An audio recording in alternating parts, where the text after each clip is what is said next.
और इस बात को ज़हन-नशीन करनी चाहिए कि सर कि पिछले 25 साल में से 15 साल बीजेपी और एनडीए इख्तिदार पर है और यही बुनियादी वजह है कि आज एक ग्रेजुएट बेरोजगार है, किसान खुदकुशी कर रहे हैं, एमएसएमई बंद हो रहे हैं और चीन से बगैर इंपोर्ट करे हमारे देश का निजाम नहीं चल सकता। ये सब जिम्मेदारी इस हुकूमत पर आयद होती है। सर वजीर आजम कहते हैं कि मुल्क विकसित भारत की राह पे है। मैं कहना चाहता हूं कि ये उस वक्त तक मुमकिन नहीं है जब तक इस मुल्क की 80 करोड़ आवाम फ्री राशन के बगैर जिंदा नहीं रह सकती।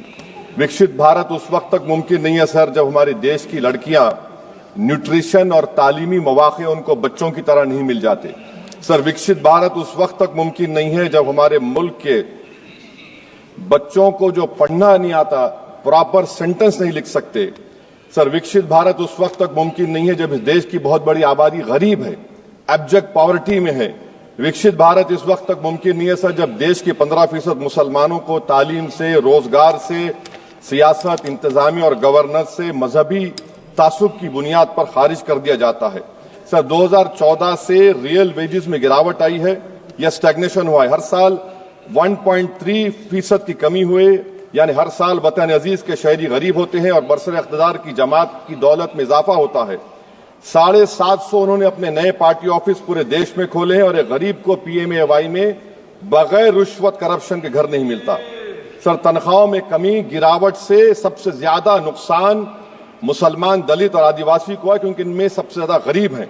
सर मोदी हुकूमत ने इन तीनों तबकों के खिलाफ ऐलान जंग कर दिया। क्या मन की बात से एक औसत घराने को खाना मिलता है? सर वजीर आजम ने हालिया आवाम को, जनता को मशवरा दिया कि खाने के तेल में कमी करने से जिस्म का वजन कम होता है। सर मगर इस हुकूमत के मोटापे का अंदाजा लगाइए कि 2014 और 22 से मोदी हुकूमत ने एडवर्टाइजमेंट के ऊपर 3,260 करोड़ रुपए खर्चा किए। तो मालूम हुआ कि देश के प्रधानमंत्री मोदी जी एक एग्जाम वॉरियर भी हैं और एक डाइट कोच भी हैं। सर खाने के तेल का होलसेल प्राइस इंडेक्स 2014 में 104 था, 2022 में 182 हुआ, 2024 में 145 होता है। ये पॉलिसी हुकूमत किसके लिए बनाती है? गरीबों के लिए नहीं बनाती, हम जानते हैं। सर 80% भारत की आबादी माइक्रो न्यूट्रिएंट डिफिशियंसी है, सफर करती है। हेल्थ के बजट को हम देखें sir, as a percentage of total budget spend and share of GDP इसमें कोई इजाफा नहीं हुआ है सर, बल्कि इसका शेयर 2018-19 से कम है। जब हेल्थ सेस लागू किया गया था, हजारों करोड़ हेल्थ सेस कॉर्पोरेट और इनकम टैक्स लोगों ने दिया, हमारे हेल्थ सेक्टर में कोई काम नहीं हो रहा है। सर तालीम पे आ जाइए। इकोनॉमिक सर्वे जो रिसेंटली ले हुआ है इस हाउस में, जिसमें डेटा यह बताता है कि स्कूल रिटेंशन क्लास 1 to 10 63.8 और हायर सेकेंडरी में क्लास 1 to 12 45.6। मतलब यह है कि सर एक 1/3 हमारे बच्चे 10वीं तालीम को मुकम्मल नहीं करेंगे और आधे से ज्यादा 12th की तालीम नामुकम्मल करेंगे। लगता है कि देश के प्रधानमंत्री इनको एग्जाम वॉरियर बनाने का जो नारा लगाते हैं, वो नहीं चाहते कि नौजवान तालीम याफ्ता बने, बल्कि सिर्फ चाहते हैं कि गरीब और मायूस नौजवान उनकी जलसों जनसभाओं में यहाँ शिरकत करें, उनके लिए जिंदाबाद के नारे लगाएं और खुद की जिंदगी और मुस्तकबिल को मुर्दा कर दें। सर सच्चाई यह है कि हमारे नौजवानों का एक बहुत बड़ा तबका बेसिक मैथमेटिक्स पढ़ नहीं सकता और अपनी मादरी जबान में एक जुमला नहीं लिख सकता।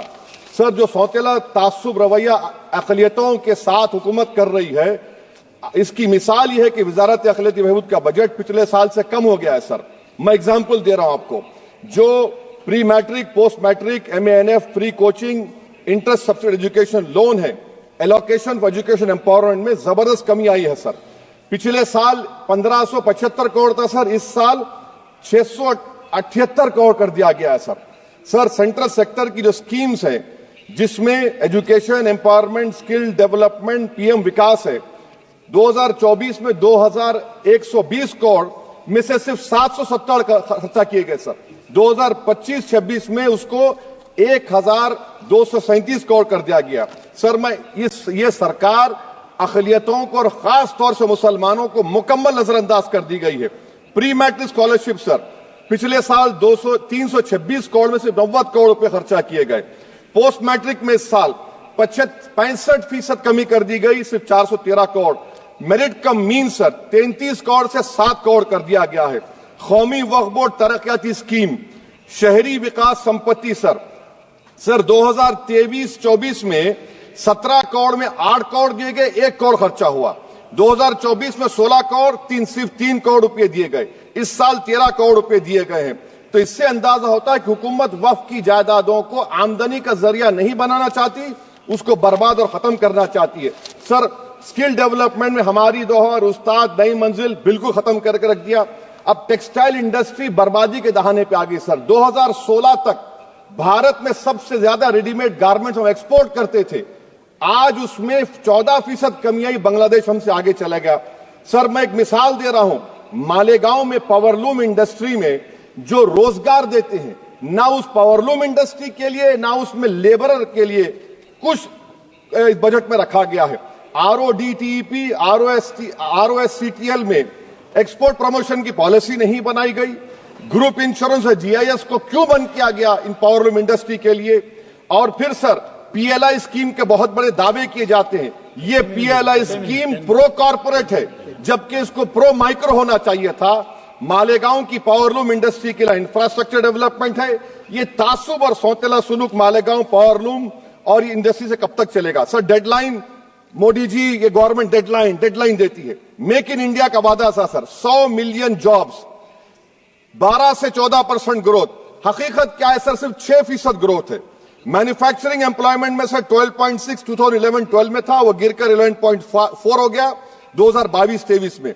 सर इकोनॉमिक यूरोपियन यूनियन की policy on carbon border adjustment mechanism EU deforestation regulation ये कहता है इसके ऊपर भारत का बहुत बुरा असर पड़ने वाला है। इकोनॉमिक सर्वे ये कहता है कि 9.5 बिलियन एक्सपोर्ट्स में कमी आएगी। क्या पॉलिसी है सरकार की?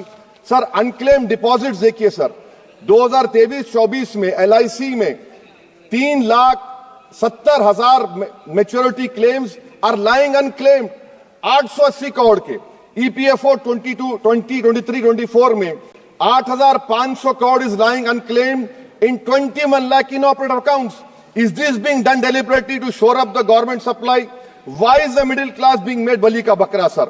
In February 2023, sir, 35,000 crore is lying vacant or unclaimed in public sector banks. Why don't you use it? And sir, the travesty of justice is in PM Poshan, sir, a cook or helper gets only 1,000 rupees for 10 months. Why can't the government increase? Sir agriculture department का जो budget है 4,000 करोड़ कमी कर दी गई। मैं आदादो शुमार और एक स्टडी की बुनियाद पर कह रहा हूं कि किसानों की अगर आमदनी 100 रुपये है तो ये हुकूमत 12 रुपये लेती है। जुल्म नहीं तो क्या है? Sir India steel industry export किया 13 बिलियन और उसमें से 1.2 बिलियन हमने एक्सपोर्ट किया था स्टील एल्यूमिनियम US को। अगर ट्रंप 25% टैरिफ लगाएगा, ये सिग्निफिकेंट बर्डन होगा इंडिया के स्टील एक्सपोर्टर्स पर और इसीलिए इंडिया मेटल इंडेक्स गिरा है 3%। सर क्या पॉलिसी है सरकार की? सर कंक्लूजन में अब आप देखें, the revenue through income tax is set to increase by 4 lakh crore for BE24, while the corporate tax is only set to increase by 60,000 crore.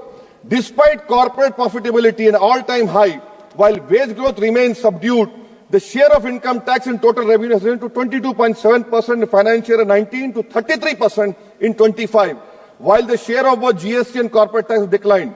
This means that it is still the individual taxpayers paying income tax that is funding the government while corporation get an easy ride, sir. In conclusion, sir, the state I come from, Telangana से मैं आता हूं, तेलंगाना की अवाम ने 8 MP BJP को दिए। एक project आप नेशनल प्रोजेक्ट नहीं कर सकते, पालमारू इरिगेशन प्रोजेक्ट को नेशनल प्रोजेक्ट नहीं बनाते, गोदावरी के पानी को लाने का प्रोजेक्ट आप नहीं देते, मेट्रो को नहीं देते, एक स्टील बायारा, मेरे 8 MP आपके जीत के गए। ये लगता है कि बेचारे वो कितने कमजोर हैं कि जिस रियासत से जीत कर गए वो वहां पर कुछ नहीं कर सक रहे हैं सर। तो इसीलिए मैं इस बजट की मुखालिफत में खड़ा हूं। इससे कोई रोजगार में फायदा नहीं होगा, विकसित भारत नहीं बनेगा। आप लाख बोल लीजिए, हम 12 लाख का बाजा बजाइए, मगर बाजू GST का एक चौकीदार खड़ा हुआ है चोरी करने के लिए। बहुत बहुत शुक्रिया सर।